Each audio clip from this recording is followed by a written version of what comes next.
अवधपुर एक ऐसा गांव जिसे देखकर लगता था मानो समय यहां ठहर सा गया हो। सुबह की हल्की धूप, कच्चे घरों के आंगन में उठता धुआं और दूर खेतों से आती बैलों की घंटियों की मधुर आवाज। इन्हीं के बीच बटुक नाम का एक शांत मेहनती इंसान अपनी जिंदगी को खामोशी से ढोता था। लकड़ियां पीनना उसका काम था, अपनी पत्नी शीला और परिवार की भूख मिटाना उसकी जिम्मेदारी। और गरीबी, वो तो मानो घर की चौखट पर बैठी रहती थी। गांव में मगन नाम का व्यापारी था, बड़ा चालाक, बड़ी बातें और उतने ही छोटे दाम। वो बटुक जैसे गरीबों की मजबूरी को नापते वक्त कभी रुकता नहीं था। उधर नगर सेठ अनोख चंद जी सारे गांव के सहारे चुपचाप देखते थे कि कौन किसका फायदा उठा रहा है, पर सही समय आने तक वे कभी बोलते नहीं थे। एक दिन बटुक रोज की तरह जंगल पहुंचा। पेड़ों के बीच हवा कुछ अलग सी थी, जैसे कोई इशारा कर रही हो। झाड़ियों के पास उसे कुछ चमकता दिखा, एक संदूक, लकड़ी का, पर सुनहरी नक्काशी वाला, मानो उसमें किसी और युग की सांसें कैद हों। दिल धड़कते हुए उसने संदूक खोला। अंदर एक पुरानी पुस्तक, कुछ सिक्के और एक चिट्ठी थी। मेहनत और ईमानदारी ही इस संदूक का असली ताला है। जो इन्हें समझेगा वही इसके रहस्यों तक पहुंचेगा। बटुक देर तक चुप रहा। गांव लौटकर उसने शीला को संदूक दिखाया। शीला ने पुस्तक खोली। पन्नों पर ऐसा ज्ञान लिखा था जो मानो किसी भूले बिसरे ऋषि ने उसे सौंपा हो। मेहनत, बचत, आत्मनिर्भरता और जीवन सुधारने के सिद्धांत। संदूक की खबर गांव में हवा की तरह फैल गई।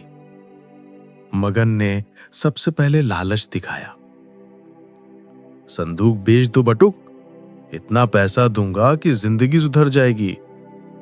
पर बटुक ने इनकार कर दिया।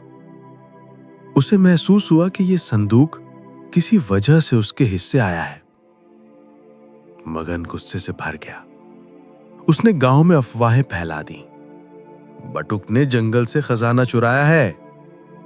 गांव की हवा अचानक भारी हो गई।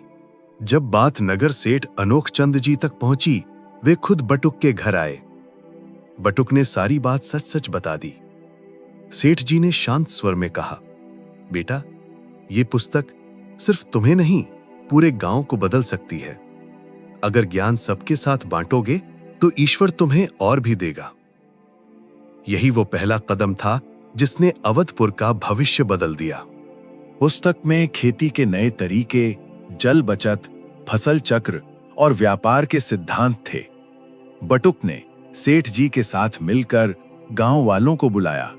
हर शाम लोग एक पेड़ के नीचे बैठकर पुस्तक के अध्याय सुनते। धीरे धीरे पूरे गांव ने इस ज्ञान को अपनाना शुरू किया। बटुक ने संदूक के सिक्कों से बीज खरीदे।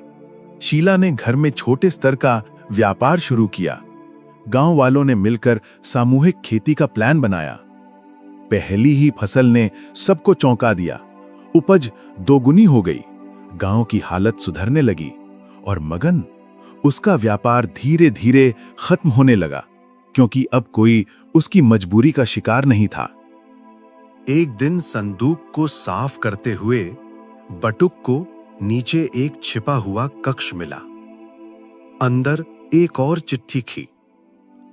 तुमने ईमानदारी और मेहनत का रास्ता चुना, अब ये तुम्हारा इनाम है।